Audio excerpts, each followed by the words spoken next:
Hey, thanks very much for clicking on the video link. This is another Idle Chat in the series of Idle Chats for the American Bar Association, Section for Dispute Resolution. My name is Natalie. My guest name is Anne. How are you, Anne?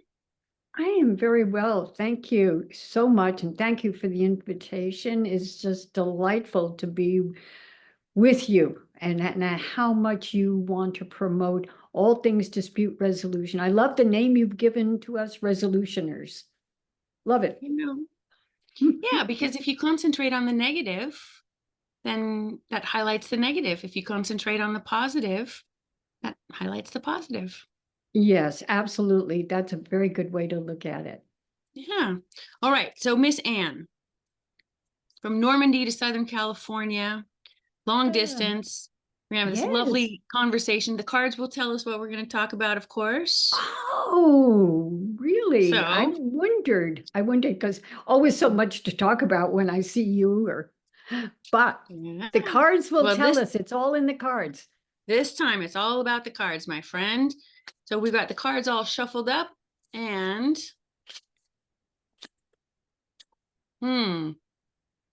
Miss Anne, you can have one of these for the rest of your life. So choose carefully. Would it be ketchup or mustard? That's it, huh? I'll go with ketchup because I never use mustard anyway. Whatever people who love their favorite kinds of mustards, I'm sorry, no offense intended. Just ketchup is actually arguably within the food chain. There's no wrong answer to any of these questions, Anne. This is your idle chat. All right, next card. You know, Natalie, that reminded me whenever I do a student presentation, you probably do the same thing. Please speak up. No wrong answers. You're not being tested. No, I mean, and especially like with question, you can't answer this one wrong. What's the most recent show that you binge watched? Oh, oh, oh, oh, let me think.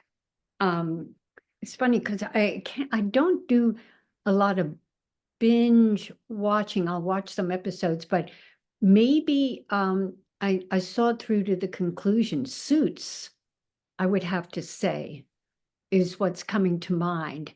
Everything else was just kind of a short film.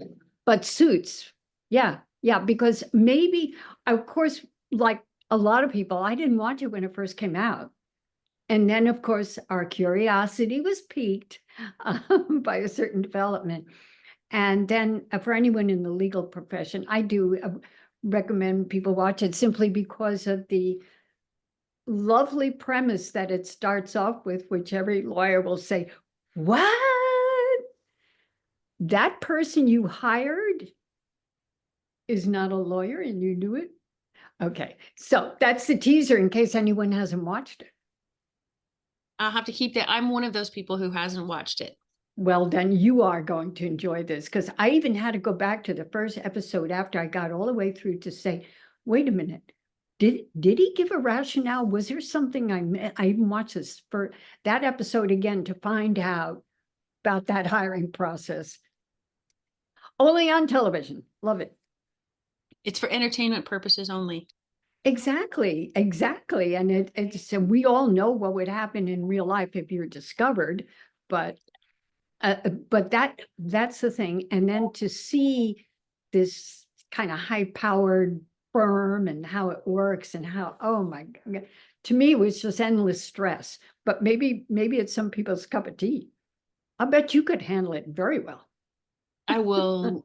I'm not very good at television programs, but Right. I will try to find That's it and let you know. well, but that's what I mean. If you choose, that's why I say when you asked about the binge watching, I don't, like all day or all night. No, no, I'll watch maybe 2 episodes of something and then say, no, tomorrow's another day.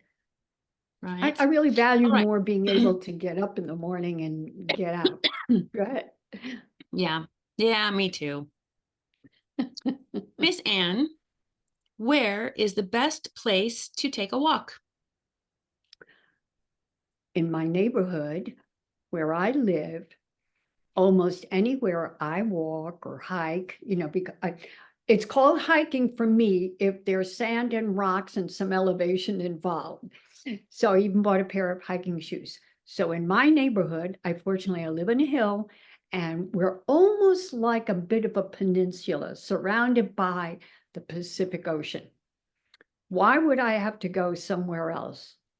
Of course, I'll walk wherever I am when I visit back in Chicago, but it's just incredible. So there's a certain walk you can take, and so that you get the highest point, you're up there and you look down, and all around it's a panorama of ocean. And it's just, I say, would be a photographer's dream, to do it. I've taken a couple of pictures up there, but mostly I just focus on the hiking and the joy of being up there.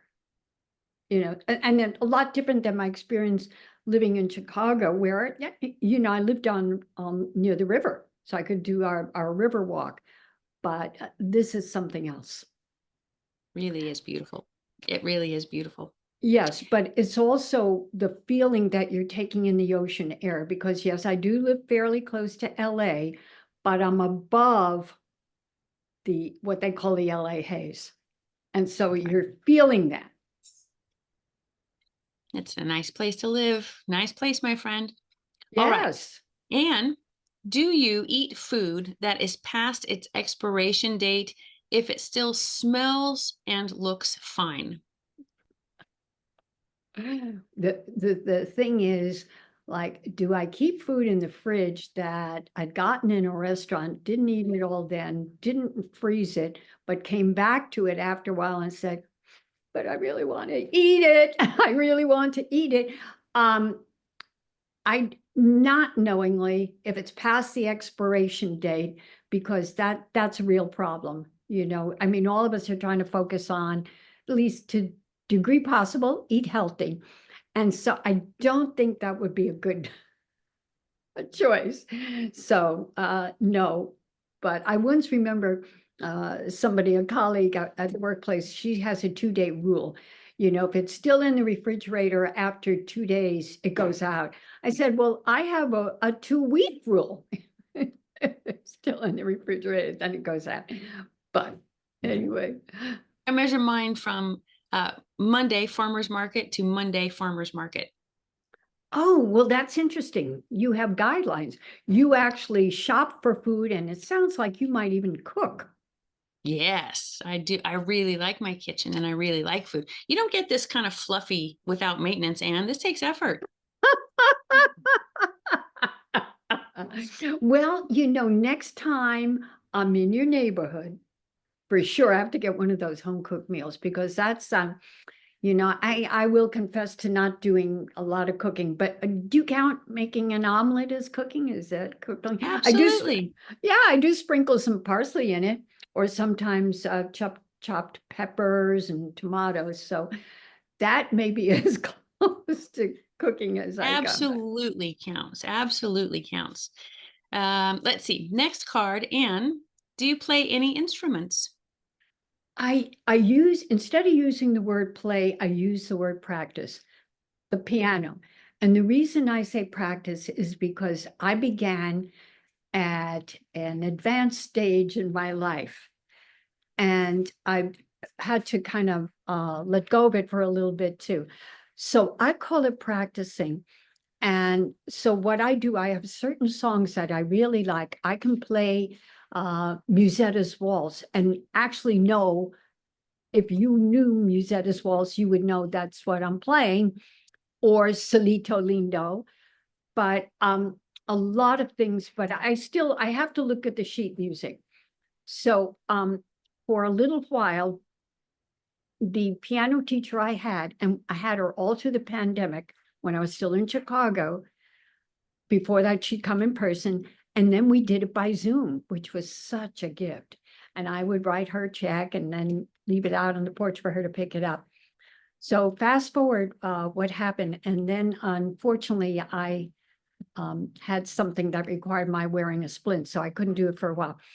But she very unusual. She canceled a lesson with me. And I said, oh, I hope something's not wrong with the family. I love her little girl, so shy. I know her husband. And so then I said, fine, no worries. And when I didn't hear from her again, I said, is everything all right? It turns out she got a job as a music teacher in a school. And I truly understand that. But for a very brief moment, I had this selfish feeling of abandonment. I said, wait a minute, she has to do that for her family. And I have to, but I got back on track with just my practice, but I'm not moving forward too much. So the long story short, I will have to look into a way to get another teacher and to wish her all the best because she was wonderful. There you go. There you go. Anne, do you buy lottery tickets? I do. I do. And yes, I have this fantasy. This one will be next. So finally, though, I got myself down to one a week. I won't go beyond that now because it didn't increase the possibility. But I still, sometimes I forget, oh, wait a minute, it's Tuesday morning. I have to go. I tie it in with my run. On Sunday morning, I do a run. I go even further down near the ocean. I'm running on a cliff top around near the ocean. When I come back, I stop and I buy the ticket. And so I know that's the only one I'm going to allow myself to buy. So far, because I'd be visiting you, of course, right now, if I had won the lottery. But hope springs eternal. Well, as soon as you're able, you come on over and I'll make you a good home cooked French cuisine, full course meal. Stop, please. All right, Anne, I will ask you as the last question, the same question that I ask everybody, and that is, what do you love most about the work we do in the resolution industry? We solve problems. I think, even beyond, I'm grateful for my career, attorney, administrative law judge, arbitrator, and all of that. And I know I still do some of that work. I make decisions. I just did a few hearings. But when you can help people resolve a problem, I used to really not be comfortable if we couldn't come to an agreement until someone, maybe in one of our sessions, explained, I'm in charge of the process. The parties are in charge of the agreement. Because you're not in control. You're not in control. You're only in control of trying to bring the parties together. And yesterday, somebody left the block. He was here. I just met him with his beautiful dog, and he was working on someone's house. And he came by to tell me he was leaving. What? He had a dispute with the person he was doing the work for. They were friends. And the upshot was he had to leave and not do the work anymore. And my first thought was, can you preserve the friendship? And he said he thinks so. My second thought was, if only I had known, I could have brought them together, hopefully. Hope it all works out though. Yeah. Oh, I just really like it. But when we know we can do it on the international level, that people can do it in North Ireland and people are doing it in Rwanda, or hopefully now, when it's so needed that we'll be able to play a vital role. It is really important work we do, and it's fundamentally really satisfying. It absolutely is. And I think that people don't understand really how complex this work is. And you can, there can be a degree of emotion. I did a lot of special education, community, and I arbitrate a lot of labor employment. To me, each case was vitally important to that person. Yeah, I completely agree. Completely agree. Well, Anne, thank you so much for joining me for an idle chat. It's always nice to talk to you, but it's really fun to talk about nothing in particular. I loved it. Thank you so much. So glad we were able to do it. Me too. I'll see you around. Bye-bye. And good luck with your next lottery ticket. Thank you. Bye-bye.